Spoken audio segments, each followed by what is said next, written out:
Forged from the magma that is the Earth's core, Granite is expensive. It's not cheap.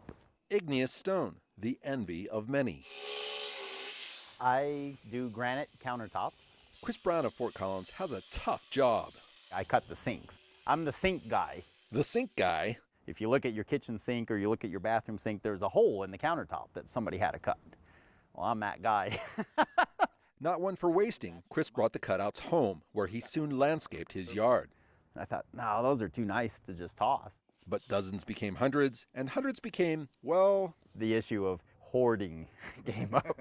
until finally, Sometimes you'd stack them up and you'd look at the stack and it's like, ooh, that's kind of cool. stone collected over time became timeless art.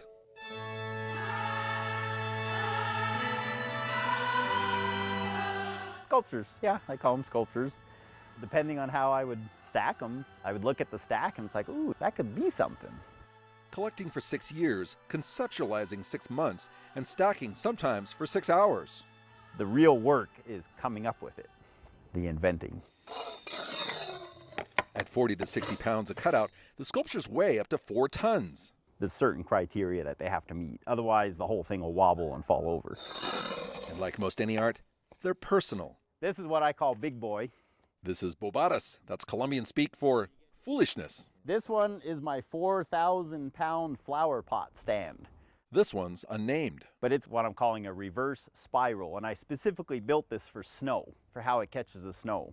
This one here, there's probably a piece in here from every country in the world, you know. Blue Polari from Russia. That's called emerald pearl there. It's from Norway. These are a lot more colorful when they're wet. You can see how it brings out the color. All meticulously assembled, starting with just an idea. They're always changing, they're always growing. So we could say this is like a tree, and I planted it maybe 3 years ago. There's a lot of time that goes into it other than just stacking them up. Not as easy as it looks. No, it's not. Do you eyeball it? Pretty much just eyeball it. Not bad, you say, until you consider this. Chris is legally blind, born albino with no color pigment. At the moment that you're born, the light damages the interior of your eye in such a way so that you just don't see as good.